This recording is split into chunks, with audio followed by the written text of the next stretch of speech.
Valadares, que é da União, que protocolou um requerimento para criar uma CPI destinada a apurar essas denúncias feitas pelo influenciador Felca. Deputado, muito boa tarde, seja bem-vindo aqui ao Contexto.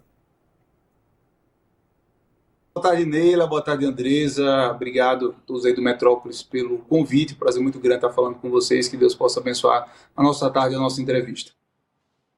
Falamos aqui sobre a influência do Felca nesse assunto hoje no Brasil, mas eu queria saber do senhor se esse assunto já estava correndo dentro da Câmara dos Deputados. A gente sabe que já existe um PL em discussão na Câmara, ou se de fato foi esse vídeo que viralizou do Felca que acabou motivando o senhor a criar esse pedido aí, protocolar esse pedido de CPI. Olha, Neila, denúncias como a que o youtuber Felca fez sempre aparecem. Mas nós temos que concordar e entender que esse vídeo, feito da maneira que fez, expondo não só o influenciador Ítalo, mas também o próprio algoritmo das redes sociais, furou todas as bolhas possíveis, chegou a todo mundo de uma maneira muito forte, onde a gente foi exposto. Eu que tenho 2 filhos, tenho uma menina que vai fazer 13 anos, tenho um menino de 10 anos, e todos nós que temos as nossas profissões, estamos fora de casa, estamos longe muitas vezes durante a maior parte do dia dos nossos filhos, a gente fica assustado com que as nossas crianças estão expostas e de que maneira também elas estão sendo expostas. Então, o vídeo do Felca, que furou todas as bolhas, volto a dizer, ele abriu a tampa desse bueiro, desse submundo, que eu confesso que não conhecia nessa profundidade e não conhecia dessa maneira. Esse influenciador Ítalo, eu tinha ouvido falar nele apenas 1 ou 2 vezes, talvez no início do ano. Eu sou evangélico e houve uma polêmica de uma pregadora que também tem uma certa polêmica, que foi no aniversário dele, e foi a primeira vez que eu ouvi falar nesse rapaz, e muita ostentação, mas naquele momento a gente nunca tinha ouvido falar nada sobre de que maneira vinha a audiência desse criador de conteúdo. E quando o Felca faz esse vídeo expondo daquela maneira tão direta, mostrando as cenas chocantes, mostrando os vídeos chocantes, mostrando inclusive a própria Camilinha, a participante, desde a sua terna infância, com 12 anos, a idade da minha filha, até hoje, que tem 17 anos, a mudança que teve aquela jovem se transformando, uma adultização, sim, infantil, uma sexualização infantil. Então, eu acho que ele abriu a porteira do inferno para a gente ver esse submundo dessas subcelebridades que exploram crianças, que sexualizam crianças e que, do outro lado da tela, atrai os maiores predadores, doentes, criminosos, que são as pessoas que buscam esse tipo de conteúdo de forma doentia. Então, eu acho que esse vídeo de Felca foi um grande tapa na cara da sociedade. E o instrumento que nós escolhemos, a Comissão Parlamentar de Inquérito, ele visa exatamente isso. Agora que esse bueiro foi aberto, que a gente possa identificar outros Ítalos, ou seja, outros influenciadores que fazem esse trabalho tão perverso, que é simplesmente você acabar com a inocência, com a infância de uma criança, muitas vezes pobre, vulnerável. A família que autoriza, muitas vezes, não tem noção da dimensão do que está acontecendo, não tem noção do que está sendo atraído para a vida daquela criança. Eu vi uma entrevista do Conselho Tutelar do município do Ítalo, e eles, de mãos atadas, porque os pais tinham autorizado a participação dos filhos, das crianças, ganhando prêmios, ganhando celulares, ganhando dinheiro para isso. Ou seja, é um mundo, Neila e Andresa, que eu confesso que eu não conhecia. Eu estou muito chocado, assustado, como todo pai, toda mãe de família e todo cidadão de bem desse país. Estivemos agora em reunião com o presidente Hugo Mota no Colégio de Líderes, e esse foi o primeiro tema que foi trazido. Ou seja, é muito importante que a gente possa apontar e investigar, e que a gente tenha uma resposta rápida à sociedade. Que submundo é esse que eu não conhecia, que muita gente não conhece, mas que utiliza da sexualização, da destruição de crianças, da atração de pedófilos, da atração de seres doentios, doentios para esse nicho perverso desse conteúdo. Então, A CPI, que nós já estamos em coleta de assinaturas, visa exatamente isso, que esse submundo seja desnudado, que esse submundo seja colocado à luz nele. Eu tenho certeza, e já chegaram várias outras denúncias, e a gente não pode ser leviano aqui de falar de influenciador A, B ou C, mas já chegaram várias denúncias ao nosso conhecimento de outros influenciadores que fazem uso do mesmo expediente. E aí também a gente vê, eu acompanhava a entrevista anterior da Isabela, né, e me solidarizando já com ela, mas a gente vê que houve um outro influenciador, porque tem um outro espectro político, a Fontinelli, que ela fez a denúncia semelhante e ela teve a obrigação pela justiça de ter o seu conteúdo retirado.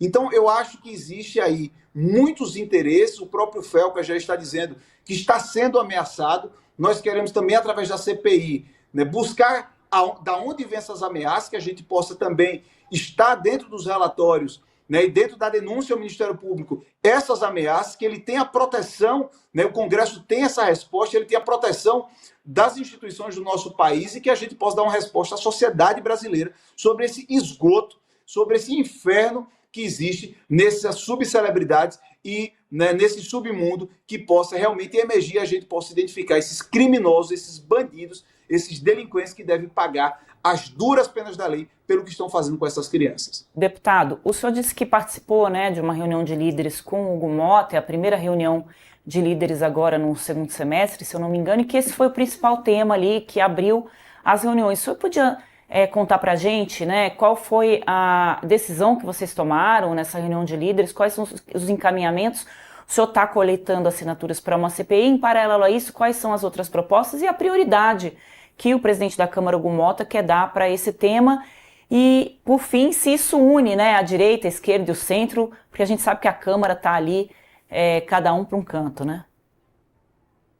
Perfeito, Andresa. Foi iniciada a reunião realmente com esse tema, pela gravidade, pela importância, e eu tenho certeza que, né, o combate à exploração sexual infantil, né, a adultização das crianças, a sexualização das crianças é um tema que une qualquer pessoa que tenha, né, um mínimo de bom senso, de caráter neste país. Então, é uma pauta que ela é suprapartidária, supraideológica, nada tem a ver com caráter. Eu acho que quem está contra as crianças tem um problema de realmente de caráter. Então, o que foi inicialmente entendido e posto, e eu tive que sair mais cedo justamente para vir, né, conceder essa entrevista a vocês, é que na próxima semana iremos começar os debates sobre como o Congresso irá reagir a estas denúncias, como o Congresso irá reagir de maneira, ou seja, de fazer uma legislação que possa corresponder aos anseios da sociedade em proteger as crianças. Claro que aí surgem N ideias, e essas ideias vão começar a ser debatidas pelo que foi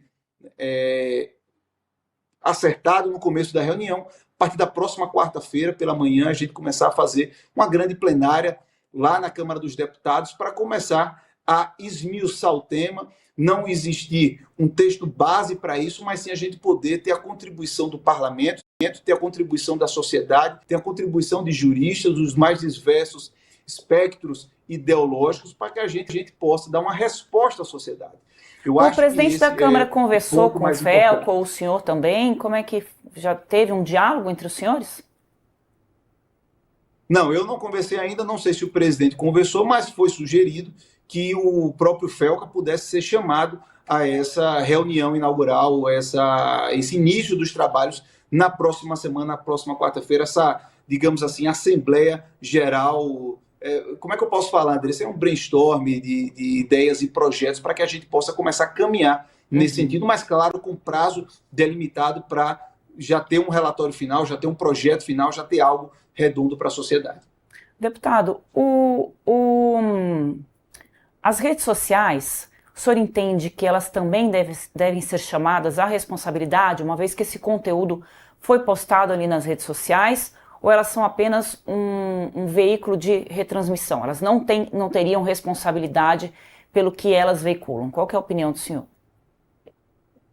Andresa, naturalmente, agora a gente não pode juntar no mesmo balaio absolutamente tudo, porque entram vários interesses neste momento, né, utilizando a fragilidade do tema, a sensibilidade do tema e a sociedade que está muito sensível a isso, para tentar colocar coisas alheias ao que realmente está sendo discutido. Nós estamos discutindo a proteção das crianças, ou seja, o combate à sexualização. Mas me desculpa ali cortar, deputado. O senhor falou do direcionamento dessas informações pelas redes sociais, dos algoritmos.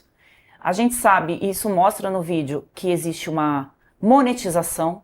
Quanto mais polêmica, mais recursos essas pessoas ganham. Então, dissociar a responsabilidade das redes para a proteção das crianças, como é que se daria isso? Exato, era onde eu ia chegar, Andresa. Então, o que acontece? Eu já tive, por exemplo, conteúdos meus removidos do TikTok, do Instagram, e a gente quer que a rede social, com a mesma velocidade que tem em remover conteúdos, que o meu conteúdo não tinha absolutamente nada demais, eram conteúdos políticos, que tenha essa mesma velocidade e rapidez para remover conteúdos criminosos. Agora, a gente tem que entender o que é crime, que é o caso do que está acontecendo com esse influenciador Ítalo e diversos outros influenciadores, e separar a parte de liberdade de expressão e censura. Então, a gente não pode colocar no mesmo balaio, e a gente tem que ser muito claro, Andrés, em relação a isso. E é por isso que nós tivemos a iniciativa de propor essa CPI e começar a investigar esse submundo, para a gente realmente separar o joio do trigo. A sua convidada anterior, ela falou de maneira muito eloquente e correta. Não é porque algumas pessoas utilizam arma de forma indevida que a gente vai criminalizar todo mundo que tem arma, e que a gente não vai poder debater sobre esse tema. Da mesma forma que ela tratou da questão da trans. Ou seja, se existe crime acontecendo na internet, esses crimes têm que ser combatidos com rigor da lei. E todos temos responsabilidades, inclusive as redes sociais, que removem conteúdos de usuários, como eu já tive conteúdo removido, por dizer que violam as diretrizes. Meus conteúdos eram conteúdos políticos. E por que esses conteúdos não foram removidos? O que é que tem no algoritmo? E a gente está chamando, sim, Andresa, as Big Techs para conversar. Nós temos um bom diálogo com as Big Techs e eles têm que dar uma resposta à sociedade em relação a isso. Nós, enquanto legisladores, iremos dar resposta e as Big Techs também têm que dar uma resposta. Ela não pode permitir que o Felca mostrou isso muito bem. Ele criou um perfil do zero, curtiu 3 ou 4 vídeos, daqueles vídeos terríveis das crianças, e começaram a surgir diversas sugestões da sociedade, ou do próprio algoritmo. Peraí, tem alguma coisa errada. Isso tem que ser coibido. Agora, a gente não pode pegar isso e levar para um extremo que vamos agora limitar a fala na internet, vamos agora censurar o discurso, vai ter uma censura prévia, que é vedado pela Constituição. Ou seja, então a gente não pode juntar um fato que é importante da gente combater: sexualização infantil, exploração sexual infantil, exploração infantil, de outros temas que a gente sabe que tem muita gente interessada em juntar tudo no mesmo balaio, e nós não queremos permitir isso. Nós queremos deixar os temas da maneira que eles possam ser debatidos com profundidade, com correção e da maneira que a sociedade deseja. Bom, são dois momentos, né? A gente tem um momento, deputado, dos criminosos que criam esse tipo de conteúdo e se utilizam das imagens das crianças e dos adolescentes, e o segundo momento da responsabilização das Big Techs, que inclusive foi assunto de julgamento no Supremo Tribunal Federal. Posto isso, abrindo-se uma CPI, instalando-se uma CPI no Congresso Nacional, a ideia é que a Câmara crie leis a partir dessa CPI, com o resultado dessa CPI, com a investigação dessa CPI, criar lei para que isso, então, seja resolvido, porque já existem leis em andamento dentro da Câmara sobre esse assunto.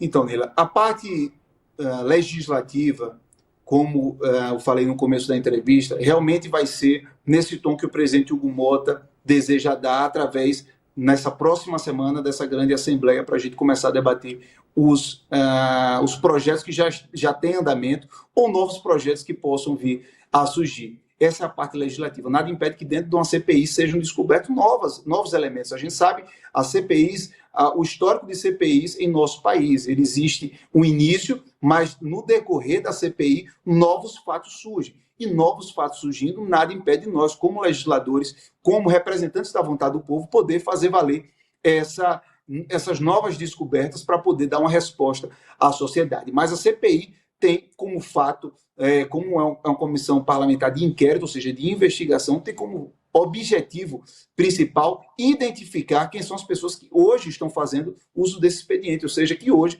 são pessoas que monetizam, que crescem nas redes sociais, que ganham engajamento, que ostentam essa vida aí de luxo, como esse rapaz ostentava, tendo como base a exploração da infantilização, ou seja, exploração infantil, a sexualização de crianças. A gente precisa identificar essas pessoas. Eu tenho certeza que dentro da CPI, quando a gente começar a chamar especialistas, a sociedade, quando as denúncias começarem a chegar, e a CPI com a força que tem, novos influenciadores serão identificados e a gente vai poder ter a possibilidade real deles poderem enfrentar as leis, deles poderem enfrentar as barras da justiça. Esse é o nosso interesse através do instrumento CPI. A parte legislativa vai ficar muito mais por esse encaminhamento que o presidente Hugo Mota já deu no dia de hoje. A partir da próxima semana, a gente começar a debater as ações da Câmara e do Congresso para isso. Deputada, a gente está com pouco tempo aqui, queria te pedir uma resposta concisa com relação a isso. O quanto que os pais também devem ser responsabilizados por permitirem seus filhos a essa exposição, às vezes até incentivarem, né, os filhos a isso? Olha, com certeza, os pais têm uma responsabilidade enorme, principalmente nesses casos que as crianças estão sendo utilizadas com a anuência dos pais. Ou seja, o pai não pode dizer, a mãe não pode dizer que não está acompanhando o que a sua filha está fazendo na internet.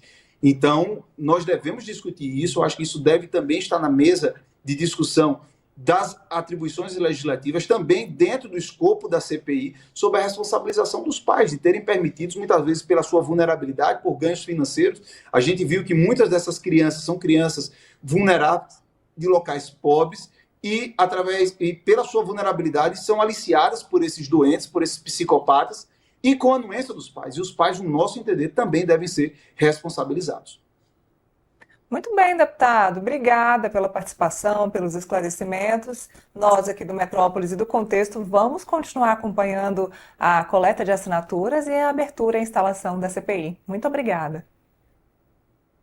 Muito obrigado, Neila. Muito obrigado, Andresa. Tchau, tchau.